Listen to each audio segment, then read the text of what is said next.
am here in the final week of the Kickstarter. We are, well, as of today, 7 days out. By the time you see this video, might be later. So if you have not yet backed, be sure to go and back at Kickstarter.com.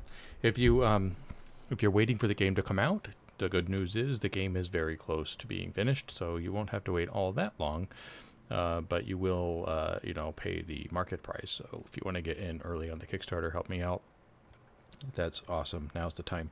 We went past $5,000, which was a stretch goal that would mean I would put a solo play section in the game.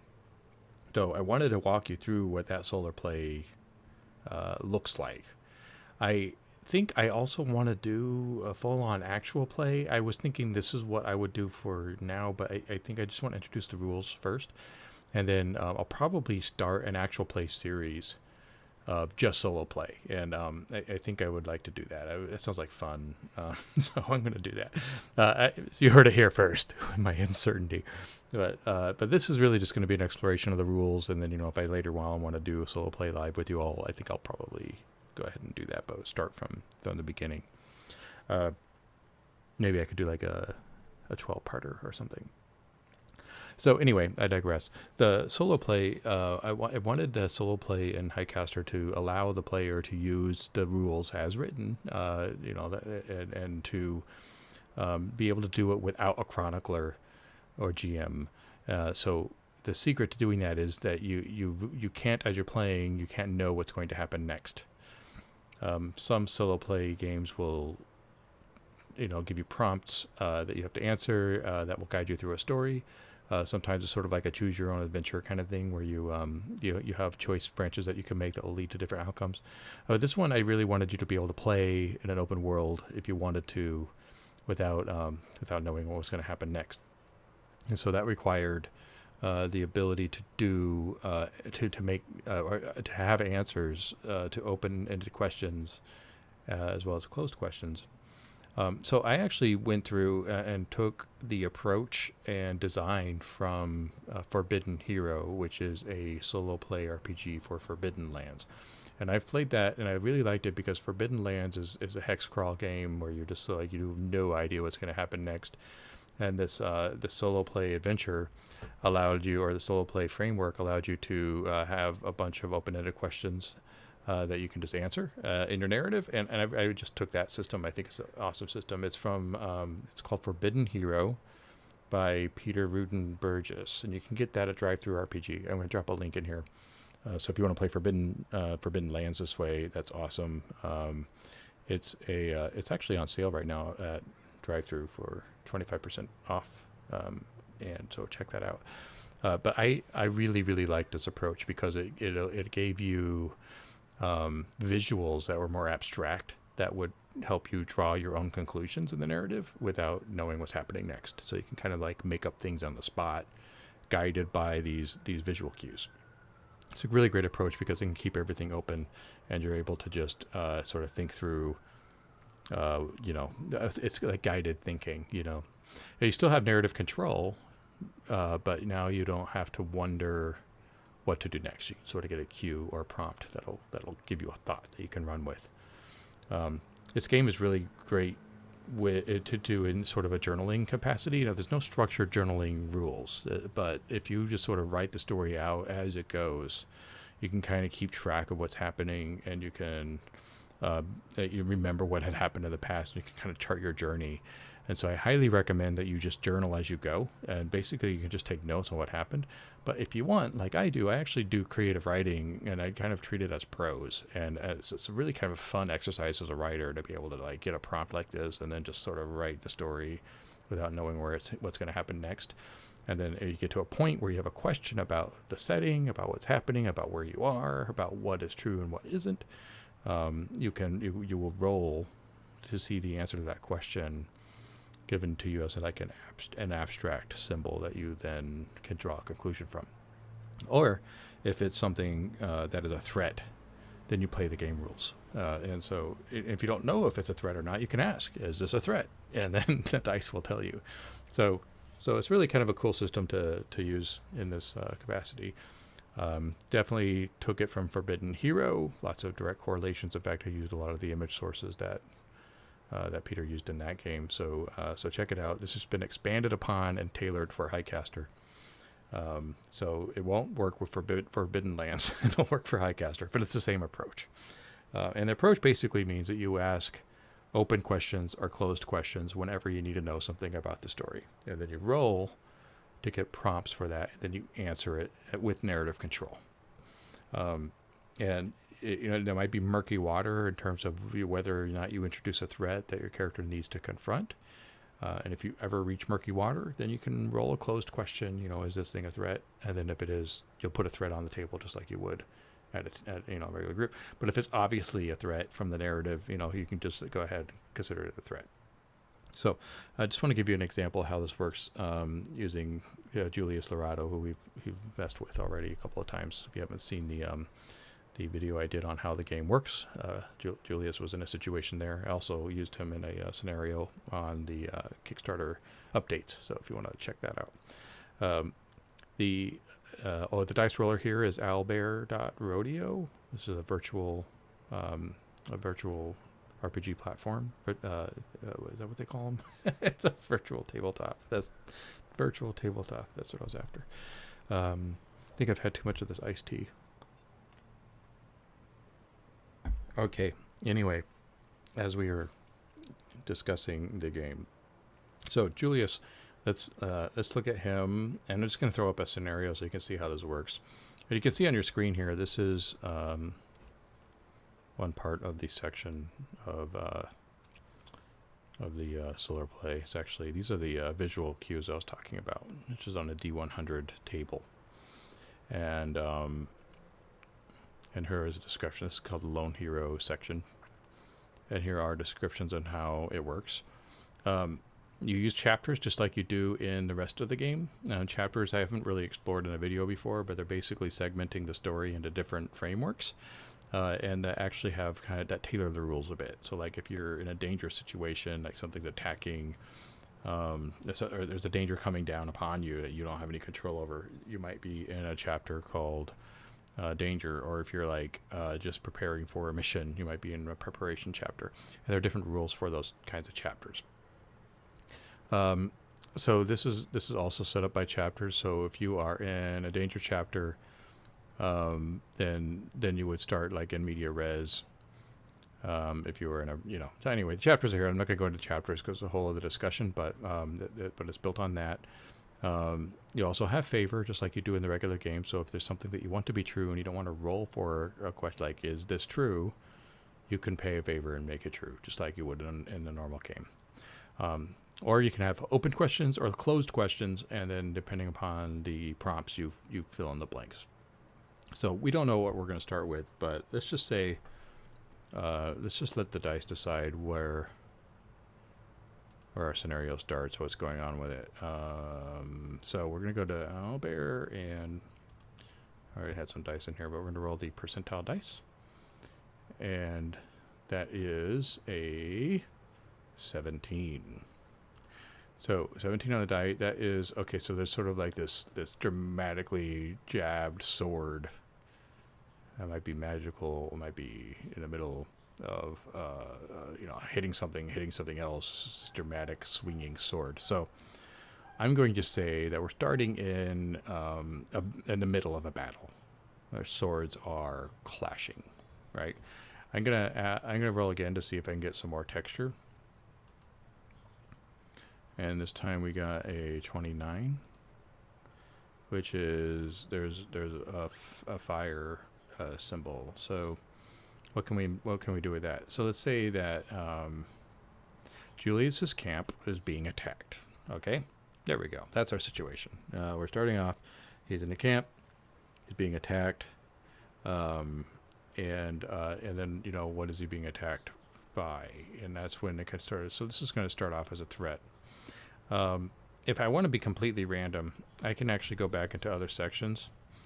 There's other tables that kind of like randomize a bunch of different things. So let's say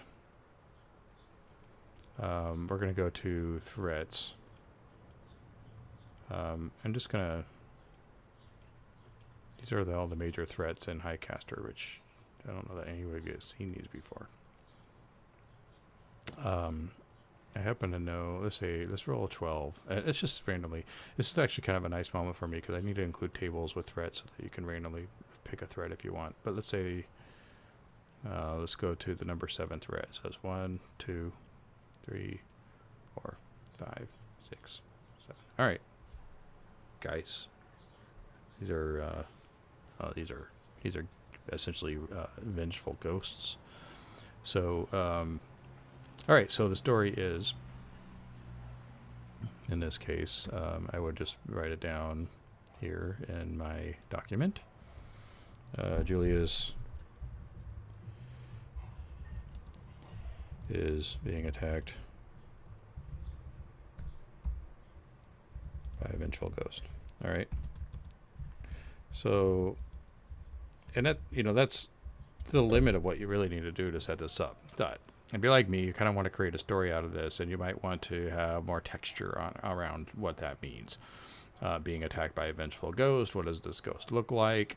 And you can go into the NPC tables from the prior section to kind of help give the temperament and stuff. There's also you could also roll more on the open-ended questions, like maybe you just do ask a question: what does the NPC look like?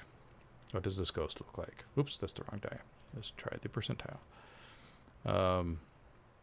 This is an open-ended question, right? So 11. What does the?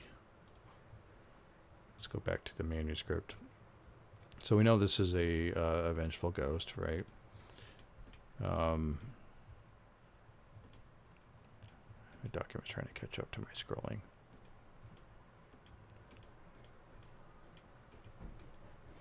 I think I do in this section need to put in some better tables for you all, because I can see how this gets cumbersome.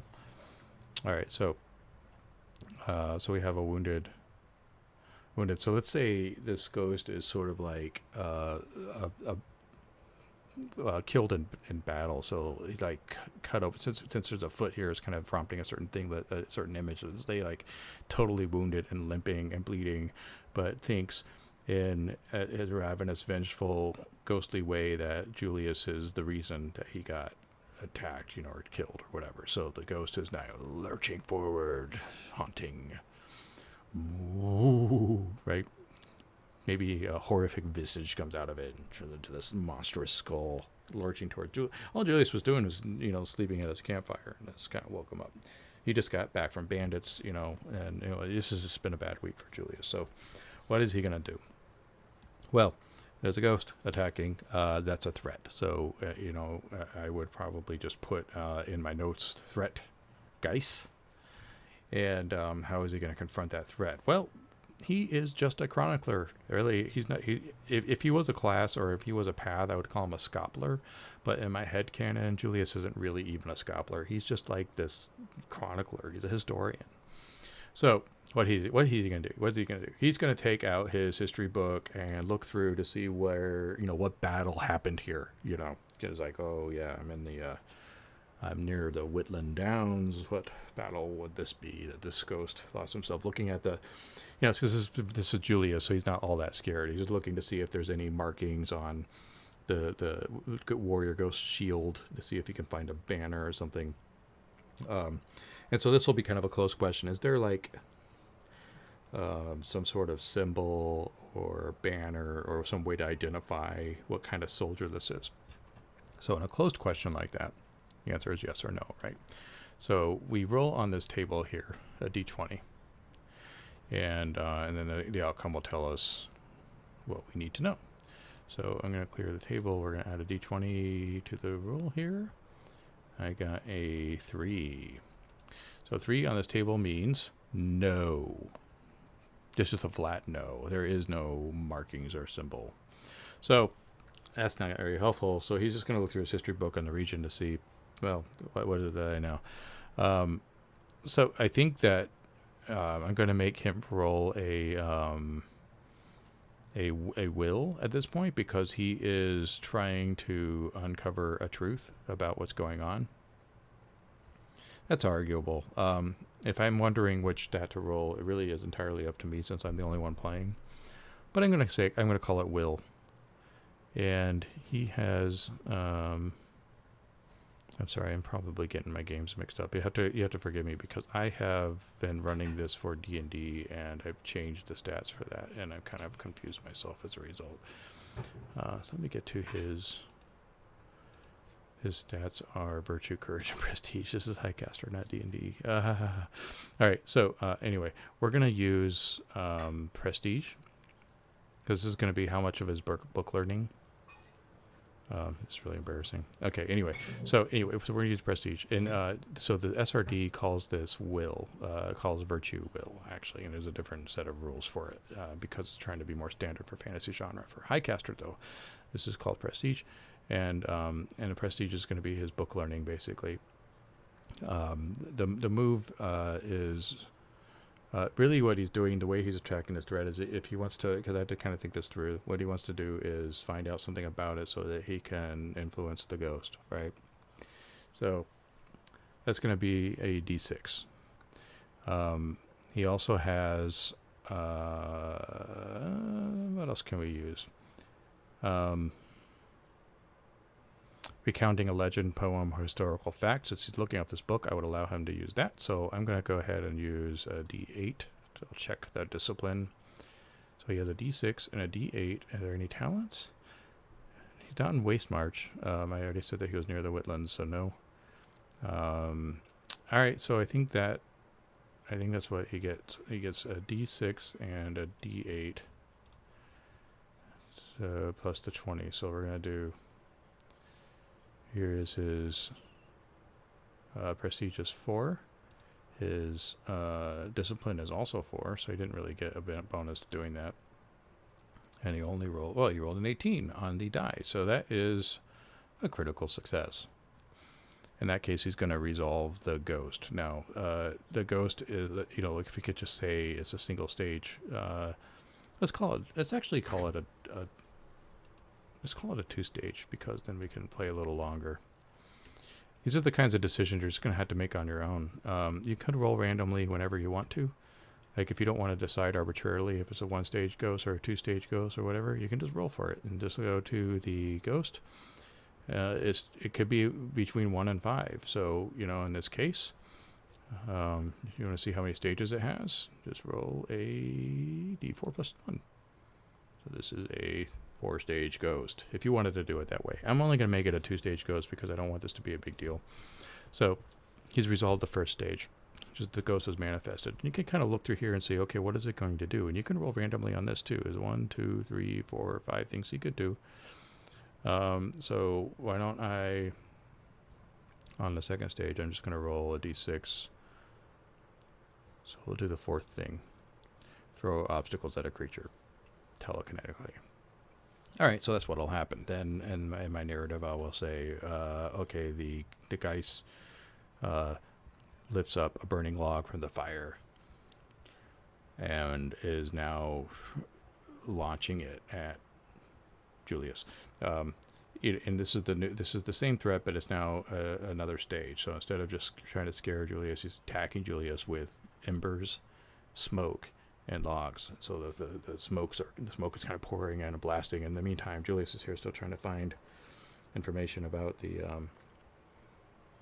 ghost. And I could say in the narrative, since he succeeded in that, and I had narrative control, I get a favor, right? Also, I can say how this turns out before it escalates to the next stage. And let's say he figures out what the battle is and is like, oh, you lost to, and I could just make something up since I have narrative control. You lost to a big historical battle with the Highcaster army, and they slaughtered your entire regiment. So you think I'm Highcaster, all right? Close the book is like, I hate Highcaster too, and so I'm trying to convince the ghost. But the ghost is now on another mode and is now attacking to obliterate. So while the first part of the threat has confirmed that Julius shouldn't be a target, the threat's still a threat. So it didn't. I guess in the narrative we'd have to explain that. Well, what it did was it it got even angrier about the fact that Julius knew about the battle. So so instead of just trying to scare Julius off, it now wants to explode the area so Julius will leave, or maybe even hurt or kill Julius. So now it sounds like the threat is escalating, but it's not. This is a different stage, stage 2, which he's going to have to resolve as well. So Julius is, now he knows the source of the threat. What does he do now? I think he's going to do kind of the same thing, but he's going to look and see, well, maybe there's a way out of this simply by, if he could find out where the mass grave was or something. Maybe they didn't get a proper burial. So he's going to investigate the area, like kind of, even though the ghost is kind of attacking him, he's going to investigate the area and see if there's a burial that didn't happen, or maybe some bones that had been kicked up or something like that. So he's going to look around. That's a scout. So we'll use that. It's a scout roll. So we'll use courage, which is a D4. He's still going off of the discipline, but he's already spent the 8. So he'll spend the 6. So he gets a 4 and a 6. And heritage ability really can't do much else. That's it. So he gets a 4 and a 6. So 4. He gets a 4. 6. He gets a 6. Okay, he got to get 6 wins. And then 26. Got a crit. The biggest possible roll. Good job, Julius. So yeah, he looks around, finds it. And if I kind of want some texture here, well, I have narrative control as a player, but if I was wanted to put the chronicler hat on, I might roll on the open question table. But since I'm the player and I have narrative control, I'm just going to say, yeah, he built the camp on top of this mass grave. And so, since he knows what battle this was, he knows what major religions were around at the time. And so while the embers are flying and the burning wood is smacking against him, and he's sort of blocking it with his tone, he's quickly looks through and says, okay. And he does the religious rite. And he says, may the stars guide you to the ascended hound who will take you to the place of mercy. So be it, and the shrapnel of burning embers hitting the book as he's reading. But that was it. He gave them the last rites, and all of a sudden the geist just sort of dissipates, and he goes, whew, well, time to make a new camp somewhere where there aren't a bunch of bodies. And that's how solo wrote. So I would have written this down, or I would have talked through it just like I did, and that was the story. That was the adventure. And it works simple like that. Now there was some hesitation in there because you have to kind of think on your feet and think through things, and think through how it affects the mechanics. And so I was running into an issue where I was trying to decide how to take it to the next stage, given how he resolved it. Because you never want to, if somebody confronts a threat and succeeds, even though it's a 2-stage threat, that first threat needs to be resolved. That first part of it needs to be kind of fixed. So now it's not now trying to scare him. Now it's taking a new mode and he's going to attack him. But he's not attacking him because Julius was successful. So part of being a chronicler, whether you're doing it for yourself or other players, is to make clear those distinctions. So Julius wasn't being punished for having called out the battle, but the ghost was going into another stage where the ghost was saying, I'm just gonna get this guy out of here, right? And some murky ground there. But if you ever run into trouble, you don't know what to do, that's what the tables are for. Just kind of playing this out, and I have been playtesting this a bit. I do think it would be helpful to have more tables in this section, so I'm going to put in some more random tables so that you could, if you need a random threat, or if you need a random, or even when you have a threat and you want to roll random, stages, I'll go ahead and put all that in here too, so that's just all in the same section. Now there is a section before which I blasted through as I was scrolling up that shows a bunch of tables on creating the world and NPCs and things like that. So that can be useful as well. but I do think the section needs a little bit more meat before it goes off. But I'm going to continue playing it and play testing it. We still have a couple weeks before it needs to go. The editor's looking at it, so I can still fiddle around. In the meantime, I think I will do an actual play following a particular character through, I don't know how much I want to do. I might want to try to do 12 sessions, maybe, kind of create it. I think I'll kind of write the story as we go, which will be kind of fun, I think. So look out for that. And in the meantime, let me know if you have any questions. And I think that's about it. I'm going to sign off.